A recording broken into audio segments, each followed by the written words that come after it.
Hi, Michaela Harris here. I want to take just a few minutes today to show you what you could be doing to outrank your competitors online and grow your business by utilizing websites and Google Business Profiles, and what traffic is out there available to you and how you're going to go after that and get it. So, first I'm going to start with your website. I do notice that this is a Google Business site. It's one of those that usually people make when they make their Google Business Profile, which is fine. However, most of the time these Google sites don't do anything for you, so I recommend people just kind of stay away from them. They're good as a placeholder until you do get an optimized website, but for now, ultimately you want to go and get a better website built. These Google ones just don't really do much for you the way that they're laid out. So, for a website, when you do go and create a different one, you want to use, I like to use Snaps. It's a very good platform. It's snaps.ai, and you want to go after and get about 1,500 words of good quality content on that first page that describes your services and has good keywords throughout the content, and also make sure that any images you add save as keywords. On your back pages, that word count needs to be about 500 to 750 with keywords in that as well. So that's just the gist of how to get your website started. You want to make sure you have service pages and location pages if you serve more than one area, and that's what's going to help you rank. Now, if your content's done correctly, that alone can push you to the top for a lot of keywords that have low difficulties without having to do anything extra. Now, if I take a look, I see your Google Business Profile, which is great. I see that you have some reviews. However, your company description is a little bit short. Typically, I like to see you use as many of those 750 words as possible. And then you also want to make sure that you have plenty of geotag optimized photos, as many reviews from your customers as you can get, and then you want to have plenty of citations, which are just business listing sites like Yelp or Yellow Pages that lists your name, address, and phone number. So when you do all this combination of things to your Google Business Profile, it will help drive you to the top of the map section. You want to take whatever your top competitor is doing but better.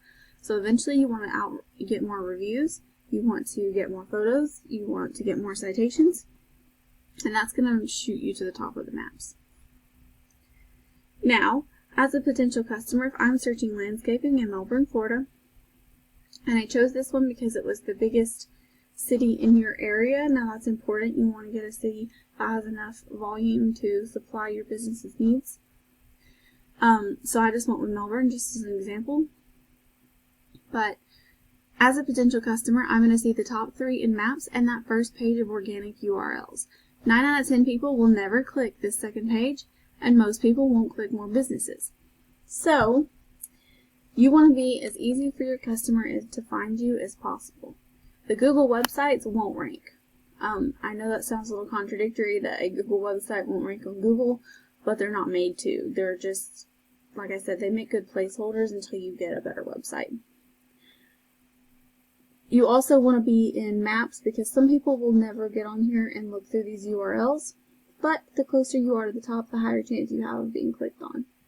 If I compare your current website to your top competitors, you can see here that these scores are actually good because it's a Google-powered website, but these are heavily influenced by backlinks. Now, this is coming from the fact that it is a Google site. However, this is a trust and power rating.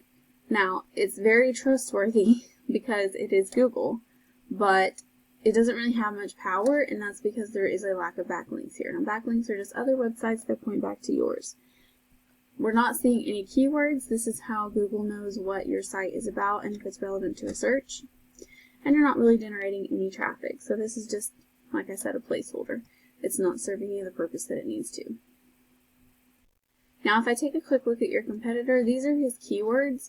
You want to look for those keywords that are buyer intent, which is just a service in a city like this one, landscaping, Melbourne, Florida. This just tells me that someone is looking to purchase a service or a product. Now, that has a volume of 150, so 150 people search that every single month. We come down here to these two, landscapers and hardscaping, 150 and 200. You come up here, 150, 150.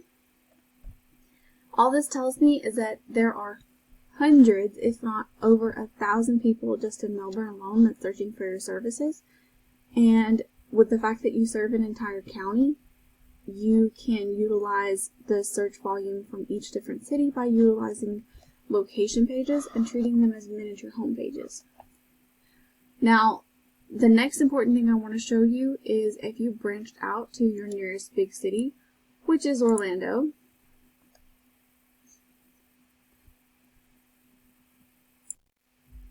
We're looking at City Beautiful Landscaping. Their UR and their DR are very low. That tells me that some of these backlinks might not be the highest of quality. They might be low quality or spammy links. But you can see here that they are generating some traffic to their website. Now this is just a ballpark number, so don't get too stuck on it. But that's likely because they have all of these keywords and they're utilizing backlinks. Now, Orlando, if you take a look at it, 400 searches every month for landscaping.